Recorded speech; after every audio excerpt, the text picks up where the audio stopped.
सो ये हो जाएगा हमारे पास, अगर थीटा को इंटीग्रेट करेंगे with D you by D of theta, तो ये क्या हो जाएगा, थीटा की value 1 by square root of 3 आ जाएगा।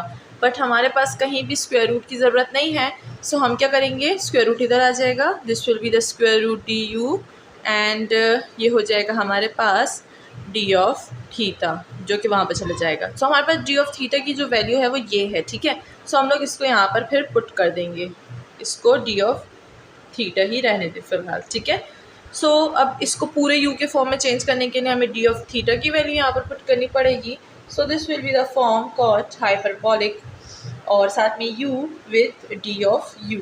डी ऑफ u के साथ स्क्वायर रूट ऑफ 3 है, सो हम स्क्वायर रूट ऑफ 3 को बाहर निकाल देंगे। एज वी नो कि स्क्वायर रूट जो है, नहीं स्क्वायर रूट नहीं, जो इंटीग्रल है वो कांस्टेंट वैल्यूज़ पे अप्लाई नहीं होता, ठीक है। सो हमने बाहर निकाल दिया उस वैल्यू को।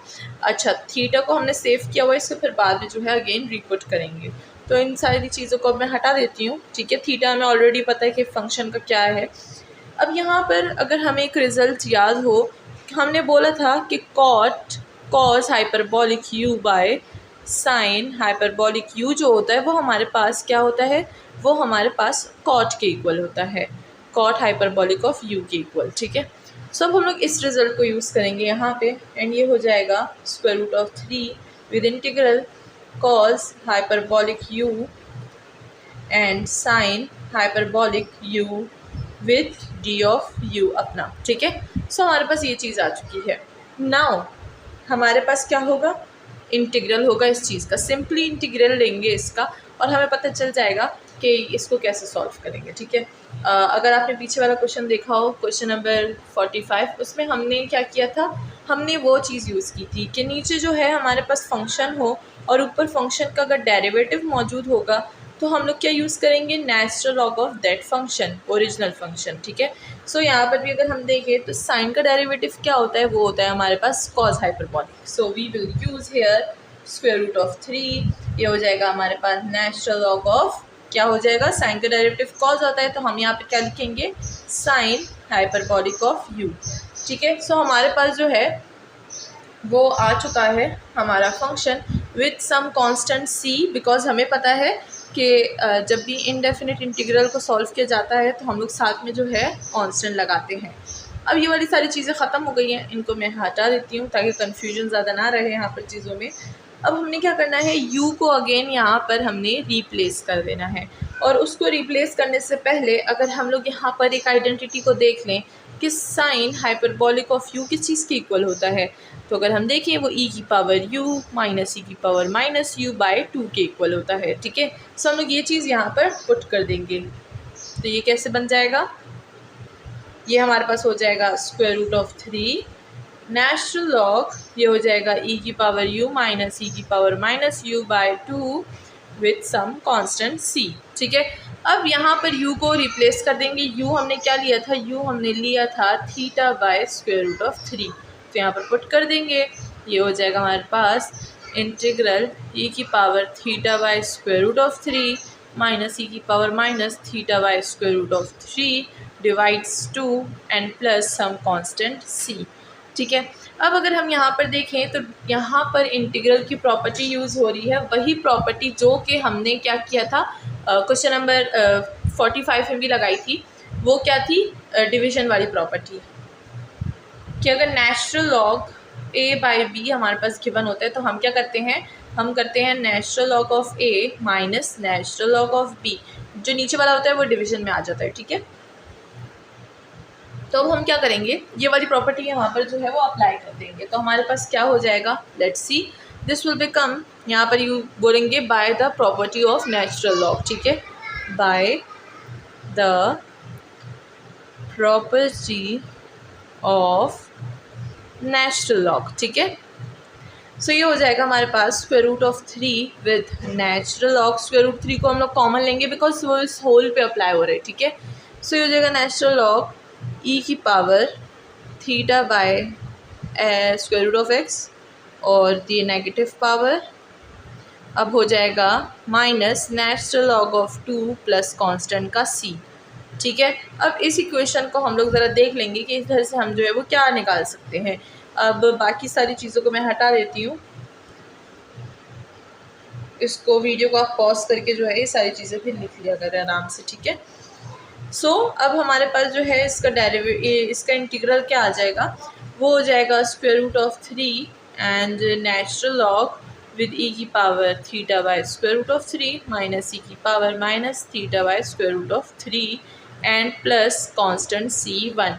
हमने c1 क्यों लिखा, क्योंकि ये जो नेचुरल लॉग ऑफ 2 है ये भी कांस्टेंट है, सो हम लोग यहाँ पर बता देंगे कि minus natural log of 2 plus c जो है वो हमारे पास c1 के इक्वल है, ठीक है। या आप इसको c1 बोलते हैं और इसको सिर्फ c बोलते हैं, it's up to on you, क्या आप क्या ले सकते हैं, ठीक है, आपको क्या पसंद है।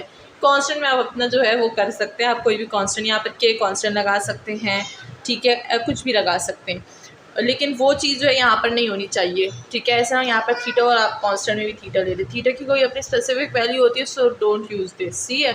सो यहाँ पर कोई भी अल्फ़ाबेटिक आप यूज़ कर सकते हैं, ए भी यूज़ कर सकते हैं, बी भी यूज़ कर सकते हैं, इट्स अप टू यू, सही। सो ये है हमारे पास हमारा आंसर, जिसमें हमने सारा का सारा कांस्टेंट जो है वो सी के इक्वल कर दिया है। होप कि सबको समझ आ गई होगी। नाउ चलते हैं क्वेश्चन नंबर 47 की तरफ।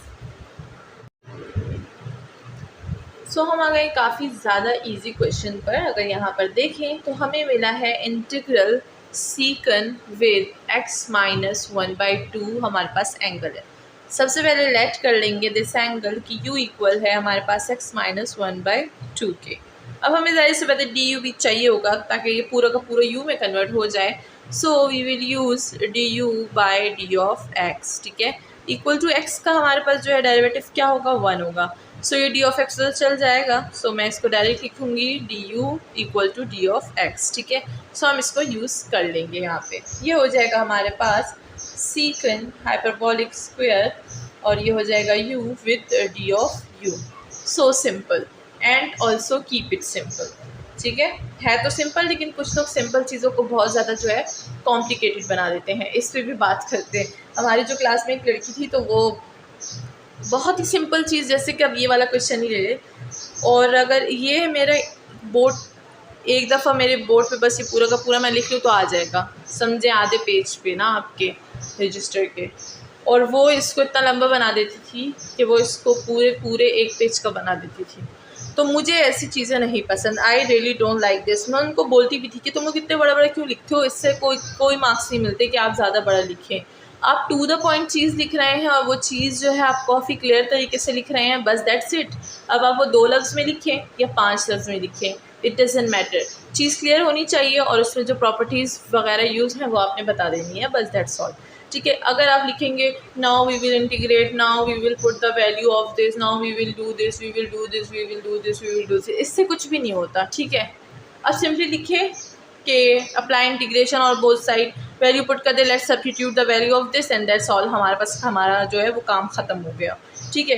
ये जो इतनी ज़्यादा फ़लसफ़े लिखते हैं ना तो इससे कुछ नहीं होने वाला, सही है।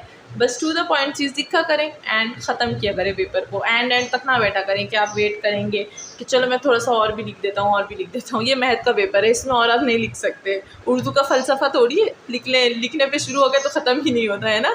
सो चलिए, हमारे पास अगर सीकन को हम याद करें तो सीकन को हम काफ़ी दफ़ा यूज़ कर चुके हैं। सीकन का जो हमारे पास इंटीग्रेशन होता है वो टेंजन होता है, ठीक है, टेंजन हाइपरबोलिक ऑफ यू। तो यहाँ पर भी हमारे पास सीकन स्क्वायर है, तो हम लोग क्या लिखेंगे, हम लिखेंगे टेंजन हाइपरबोलिक यू एंड साथ में प्लस सम कांस्टेंट का सी। अब यहाँ पर जो u है उसको अगेन रीसब्स्टिट्यूट कर दें। अच्छा, अब आप बोलेंगे मैम फिर आपने लिया ही क्यों जब आपने रीसब्स्टिट्यूट करना था, ठीक है। तो ये इसलिए क्योंकि वो सीकन u का है। कोई ऐसे स्पेसिफिक एंगल आता है ना तो उसमें फिर अगर आपने देखा हो तो हमारे पास कोई एक जो है कुछ नंबर कुछ भी जो है वो एक्स्ट्रा आ जाते हैं तो हम उसको इंटीग्रेशन के बाहर निकाल देते हैं, ठीक है। तो ये एक स्पेसिफिक एंगल हमें जो है u दिया होता है, और अगर हम यहाँ देखें this is a special angle, तो स्पेशल एंगल को जवाब भी तो स्पेशल ही होगा ना। तो अभी तो हमारे पास सिंपल आ गया डी यू, बट कभी कभी ऐसा, जैसे इससे पहले क्वेश्चन था उसमें हमारे पास स्क्वायर रूट ऑफ 3 आ गया था, तो इसीलिए हम लोग जो है इधर लेट करते हैं यू को, ताकि हमारे पास ये वाला स्पेशल एंगल जो है वो सॉल्व हो जाए इन दिस जर्नल एंगल, ठीक है।